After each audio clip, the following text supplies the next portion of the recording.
Aumento de la capacidad institucional para la gestión abierta. Marianela Fernández, Daniel Martínez, Johnny Pulido. Hablar del aumento en estas capacidades es hablar de 6 temas primordialmente. El primero, desarrollo de metodologías e instrumentos para la evaluación de la gestión, mejorar la gestión para la incorporación y el uso de la tecnología de información y el conocimiento, mejorar la gestión de la articulación y la colaboración interna, implementar guías, campañas, programas que estén enfocados al interno del Estado, en modificar lo que es la cultura y los mecanismos de gestión, mejorar la gestión en sí misma respecto a la participación ciudadana y mejorar la gestión de la información. Esto apoyándose en unos pilares fundamentales. El primero es la gestión de recursos humanos, luego los procesos de planificación operativa, las estructuras y procedimientos formalizados, la infraestructura disponible y su estado de mantenimiento, mecanismos de coordinación entre áreas de la organización y los sistemas de seguimiento, y el control y la evaluación de la gestión. Es por ello que distintos gobiernos, distintas organizaciones utilizan varias iniciativas, distintos tipos de iniciativas que estén orientados fundamentalmente al aumento de su capacidad institucional para una gestión abierta. Ante lo que es el desarrollo y la aplicación de las tecnologías de la información y el conocimiento, se requiere básicamente la planificación estratégica, fijación de prioridades y metas, coordinación de esfuerzos y acciones de fortalecimiento institucional, entendiendo que esto se da dentro de un marco donde están los criterios funcionales versus las perspectivas multifuncionales.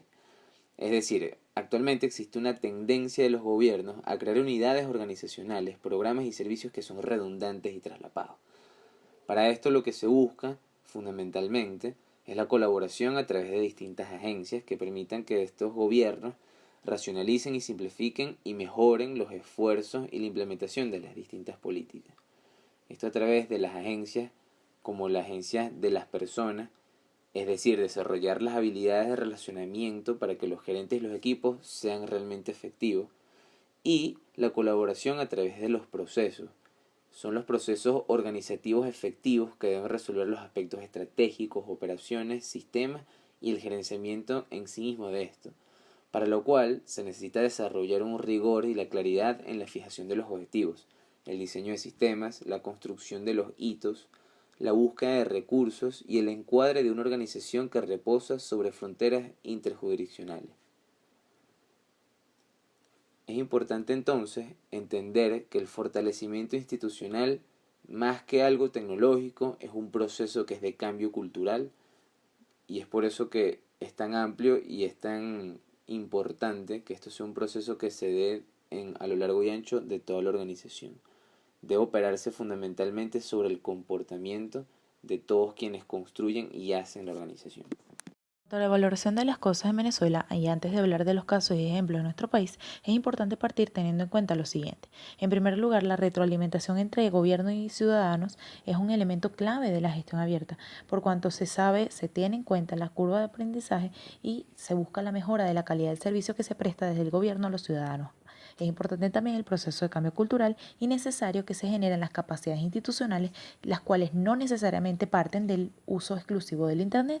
Es importante más bien planificar para comprometer la participación de los ciudadanos y aplicar las tecnologías de la información y el conocimiento en una gestión abierta para establecer un buen nivel de estrategia, es decir, fijar metas y prioridades. Sabiendo todo esto, se procederán a tocar varios puntos principales en el sistema de apoyo, los cuales nos van a dar luces de lo fuerte o débil que es la institución pública en términos de sus capacidades para tener un gobierno abierto en nuestro país. En estos puntos, y antes de hablar de los ejemplos y los casos, es importante saber que los ejemplos que se dan a continuación son sustancialmente incipientes, pero son los que más se asemejan a cada uno de ellos. En cuanto a la gestión de recursos humanos, tenemos la contratación de personal a través de concursos o modelos transparentes en cuanto a la última gestión de la Asamblea Nacional en su primer año, los cuales se hacían concursos abiertos para establecer qué funcionario entraría o no cada vez que se tenía la oportunidad. También está que existe la sumatoria de puntajes obtenidos en las evaluaciones psicológicas, técnicas y la entrevista de talento humano para ingresar como funcionario en el Banco Central de Venezuela.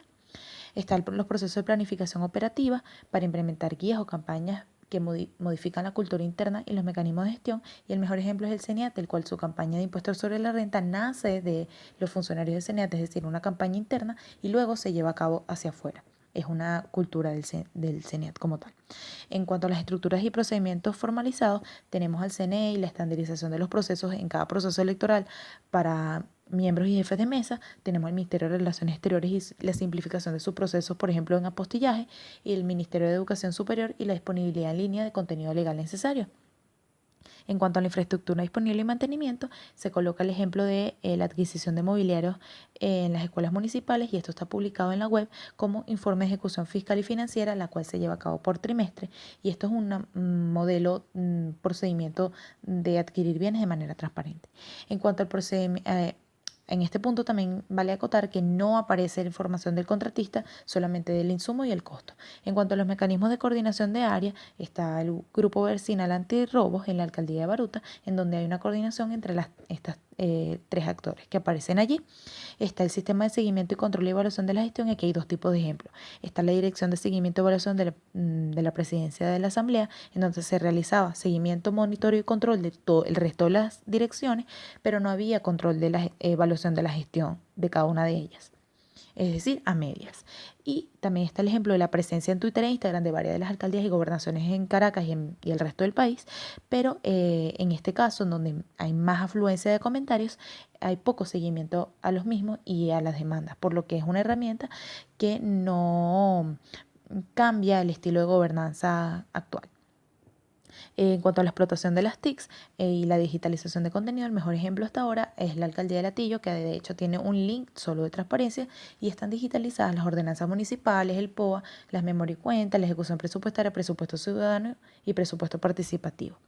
Entonces es importante entender que más allá de estos ejemplos que no calzan de lleno con cada uno de los conceptos, entender que Venezuela, donde está grabada la situación, forma parte de Latinoamérica, en donde hay renuencia a formar parte de este gobierno abierto, por cuanto hay una falta de capacidad institucional que reduce el margen de acción y la toma de decisión, es decir, hay una falta inter dentro de la organización y extra fuera de la organización, hay una falta de escucha activa, en donde hay poca posibilidad de escuchar a los ciudadanos y analizar la información que ellos proveen al gobierno, y hay una presencia del modelo unidireccional de la información. Está lentitud de los procesos que lo hacen obsoleto, hay una falta de articulación vertical y horizontal entre las agencias, y esto también lo hace poco eficiente porque no se aprovecha en términos financieros y de personal, objetivos que se mantengan en comunes. Y esa falta de eficiencia de la administración también recae en un comportamiento del funcionario, por lo cual no hay una cultura organizacional en donde se haga una promoción de valores y de adquisición de conocimientos y las actitudes compatibles con esta filosofía del gobierno abierto. Por último, agrega valor la idea de sumar a Venezuela y al resto de Latinoamérica en los intercambios internacionales de conocimiento e implementación sobre las TIC, donde hay más avance en esta materia. ¿Por qué? Porque no es solo generar las ventanas para que el ciudadano se queje o comente sobre la gestión o provea la información, sino que el personal debe estar capacitado para recabar esa información, utilizarla en la eficiencia, en ser más eficiente la gestión, y también en responder a esas inquietudes que tiene el ciudadano. Esta presentación concluirá con unas breves recomendaciones. Como fue mostrado anteriormente, Venezuela presenta bajas capacidades institucionales para una gestión abierta, por lo que son muchos los campos de intervención que sería necesario abordar. Sin embargo, nos concentraremos en tres aspectos. En primer lugar, se considera necesario superar el memoria y cuentismo, es decir, la predisposición a limitar la rendición de cuentas a la elaboración y presentación de una memoria y cuenta. En la actualidad, la rendición de cuentas se da en espacios limitados con baja frecuencia, se considera una comunicación unidireccional, busca promocionar únicamente los aspectos positivos de la gestión y carece, en muchas ocasiones, de datos relevantes. En cambio, esta debería darse en muchos espacios y ser un proceso recurrente, ser una comunicación bidireccional donde se escuche a la ciudadanía, y debería también informar sobre los aspectos de mejora de la gestión.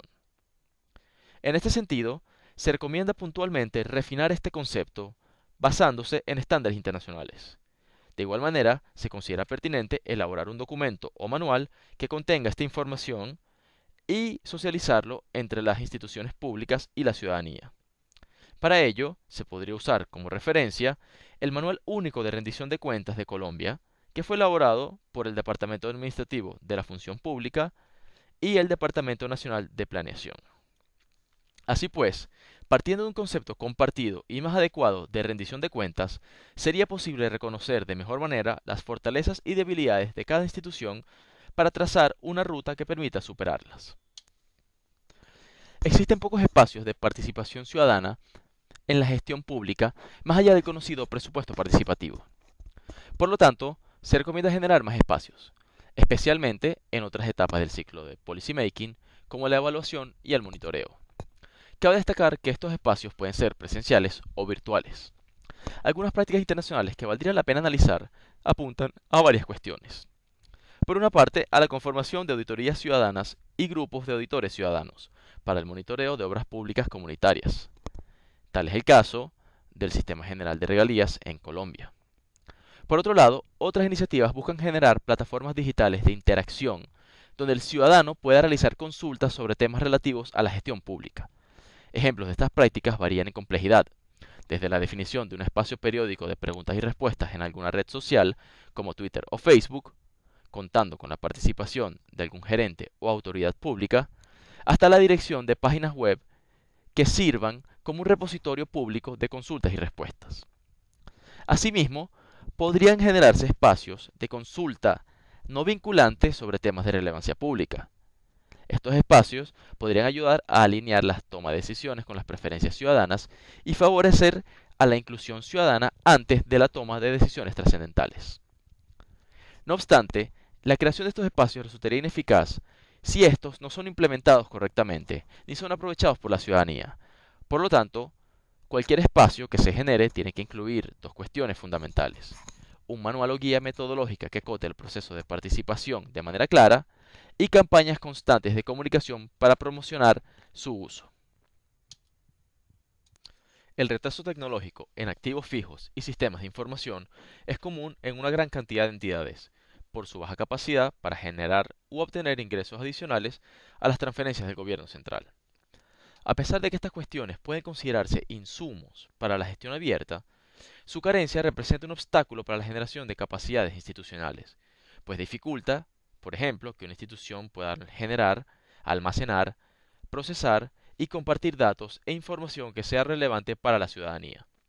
Por lo tanto, combatir este retraso se considera muy deseable. Partiendo de la dispersión geográfica de estas instituciones y su falta de conexión con fuentes de recursos, se propone la creación de una instancia coordinadora que tenga la capacidad para conseguir y canalizar fondos hacia estas instituciones. Paralelamente, otra opción interesante es la creación de un fondo de asistencia tecnológica que evalúe proyectos de inversión para la gestión abierta y otorgue recursos a aquellas entidades cuyos proyectos cumplan con los criterios de calidad requeridos.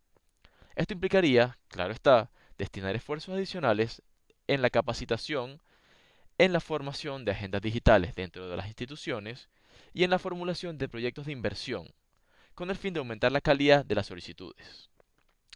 Finalmente, la evidencia apunta a que la adquisición tecnológica no es una condición suficiente para el fortalecimiento institucional, si los funcionarios no utilizan estos sistemas de manera correcta. Por lo tanto, las recomendaciones anteriores deben ir acompañadas necesariamente de capacitaciones periódicas a los funcionarios en el uso de estos sistemas y por la elaboración de manuales de uso y otros medios más interactivos como videos tutoriales que sirvan como guía.